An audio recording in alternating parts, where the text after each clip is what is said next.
టాలీవుడ్లో తమ సినిమాలతో ప్రేక్షకులను అలరించిన సినిమాలకు అందించే ప్రతిష్టాత్మకమైన 70వ ఫిలింఫేర్ అవార్డ్ సౌత్ 2026 వేడుకకు రంగం సిద్ధమైంది. ఫిబ్రవరి 21న అట్టహాసంగా జరగనున్న ఈ వేడుక కోసం 2024లో బాక్స్ ఆఫీస్ను షేక్ చేసిన సౌత్ ఇండియన్ చిత్రాల నామినేషన్ల జాబితా విడుదలైంది. ముఖ్యంగా టాలీవుడ్ నుంచి పుష్ప 2, కల్కి 2898 ఏడి, హనుమాన్ వంటి భారీ చిత్రాలతో పాటు కంటెంట్ ఉన్న చిన్న సినిమాలు సైతం అవార్డుల రేస్లో నిలవడంతో ఈసారి విజేతలు ఎవరనేది ఉత్కంఠంగా మారింది. ఇక ఈసారి ఉత్తమ చిత్రం నామినేషన్స్ లో కల్కి 2898 AD, Pushpa the rule, committee కుర్రోళ్ళు, లక్కీ భాస్కర్, 35 చిన్న కథ కాదు, హనుమాన్.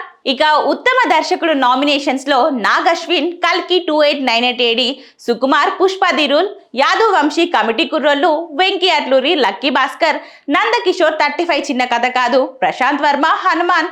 అలాగే ఉత్తమ నటుడు నామినేషన్స్ లో Allu Arjun Pushpa the rule, NTR Devara, Dulquer Salmaan lucky Bhaskar, Nani Saripodhaa Sanivaaram, Teja Sajja Hanuman, Siddhu Jonnalagadda Tillu square.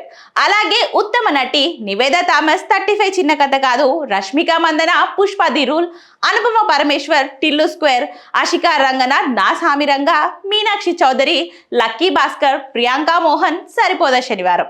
ఇక ఉత్తమ సహాయ నటుడు అమితాబ్ బచ్చన్ కల్కి, సత్య మత్తు వదలరాటు, వినయ్ రాయ్ హనుమాన్, ధనుంజయ్ జీబ్రా, ఎస్జే సూర్య సరిపోదా శనివారం, ఫహద్ ఫాజిల్ పుష్ప 2. అలాగే ఉత్తమ సహాయ నటి శరణ్య ప్రదీప్ అంబాజీపేట మ్యారేజ్ బ్యాండ్, అలాగే అంజలి గ్యాంగ్స్ ఆఫ్ గోదావరి, ఫరియా అబ్దుల్లా మత్తు వదలరాటు, వరలక్ష్మి శరత్ కుమార్ హనుమాన్, శ్రద్ధ శ్రీనాథ్ మెకానిక్ రాకీ, రాశి సింగ్ ప్రసన్న వదనం.